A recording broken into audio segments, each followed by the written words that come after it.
This island is something that China and the United States have basically agreed to disagree about for decades. Most governments don't recognize Taiwan as a country, but it has its own flag and its own army, and its elected president says it is a country. It has islands 2 kilometers from China, but China says all of Taiwan is a part of China. It hasn't ruled out taking it by force. And if that happened, Taiwan would look to its strongest partner, the United States. But even though it sells weapons to Taiwan, American policy is to answer questions about whether it would defend the island like this. I never comment on that. I don't comment on anything because I don't want to ever put myself in that position. Taiwan's situation is unique and complicated. And to make any sense of it, we need to start with a crash course in the island's history. There's been many, many phases over 300 years. It was under Dutch rule for a few years in the 17th century. It was then part of what we call the Qing Empire in China. And then it was part of the Japanese Empire from 1895 to 1945. At the end of World War II, Japan was defeated, and Taiwan was handed to Chiang Kai-shek, an American ally and leader of the Chinese nationalists. But they were in the middle of a civil war with the Chinese communists, led by Mao Zedong. In 1949, the communists won and founded the People's Republic of China on the mainland. The nationalists fled to Taiwan, along with more than 1 million refugees. But the war never officially ended. What we were left with was effectively two Chinas. Both the governments in Beijing and in Taipei were claiming to be the legitimate representative of China. The split that exists today between Taiwan and China started here. And the United States got involved because of what happened to another of its allies, South Korea. In 1950, North Korea, backed by China and the Soviet Union, invaded the South. As South Korean forces moved up to stem the invasion, the world saw the challenge. Communism was on the march. The US had wanted to keep out of any wars in Asia after fighting there in World War II. But it decided to send troops to support South Korea. We are united in detesting communist slavery. We are determined to preserve our freedom, no matter what the cost.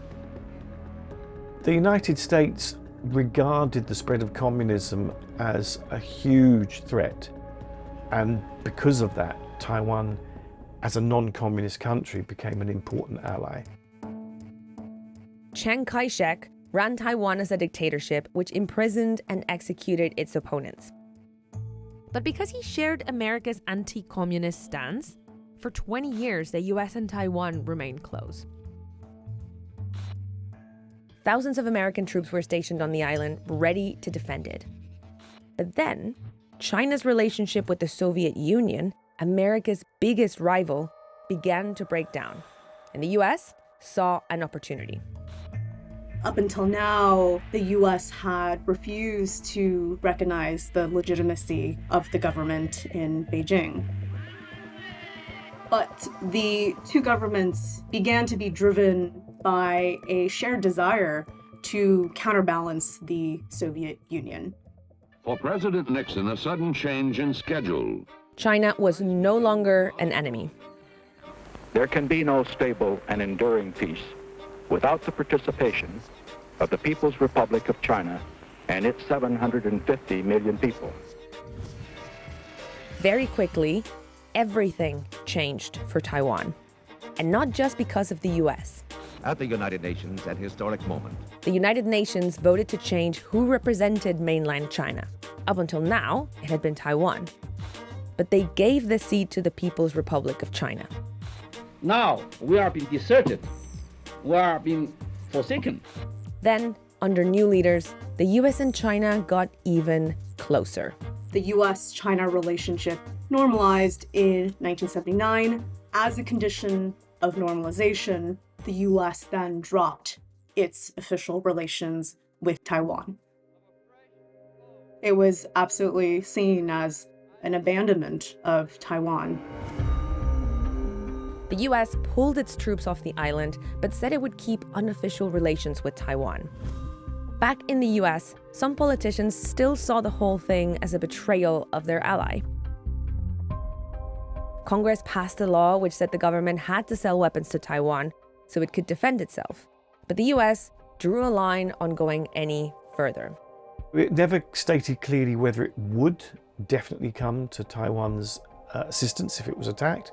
It maintained this thing called strategic ambiguity, meaning that it was likely it would, but not completely certain. Since 1979, this American ambiguity hasn't changed, even when Taiwan itself has. In the 1990s, it became a democracy and stopped claiming to represent the whole of China. But the Chinese position has always been that Taiwan is a part of China. 台湾是中国的神圣领土，两岸人民血脉相连。 China says it wants peaceful unification with Taiwan, but won't rule out the use of force. It runs frequent military exercises in the seas around the island. US intelligence agencies say they don't think an invasion is imminent, but that China is building up the military capability it could use to seize Taiwan. China has really scaled up its military exercises and threats vis-a-vis Taiwan. Chinese leaders also see the ability to return Taiwan to China as a test of its ability to break through Western containment. Taiwan sits at the center of what's known as the First Island Chain. It links together US military bases in Japan and South Korea and bases it has access to in the Philippines. Since 2024, the US and its allies have increased Navy patrols here in the Taiwan Strait. A fifth of the world's sea trade goes through here. The tiny chip which powers the device you're using to watch this video was probably shipped from Taiwan through the strait. Taiwan is one of Asia's top economies. Most of the world's most advanced microchips are made by one Taiwanese company, TSMC. It's so important that it's seen by many as a deterrent against the Chinese invasion.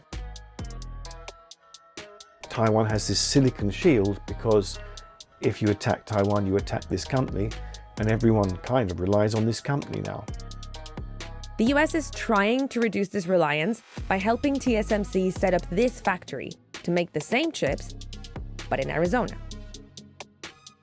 China is also investing in manufacturing, but the vast majority of chips are still made in Taiwan. If that island were blockaded, that capacity were destroyed, it would be an economic apocalypse. That scenario is played out in a Taiwanese TV drama about a fictional Chinese invasion. It was partially funded by Taiwan's government, which, in the real world, has expanded defense drills to prepare civilians for possible attacks. But polls show that most people in Taiwan don't think China will invade anytime soon. Most identify as Taiwanese, not Chinese. And many in Taiwan think that keeping things how they are is the best way to avoid war. The majority support the status quo, which is not to have unification, but not to have independence either, to live in this ambiguous area, but at least relatively secure and stable. But maintaining the status quo between Taiwan, China, and the US is a delicate balance. Over the decades, the three parties have been able to preserve peace and stability because of a willingness really to maintain ambiguities around Taiwan's status. But this question has become increasingly a point of contention between the US and China as competition heats up between the two powers.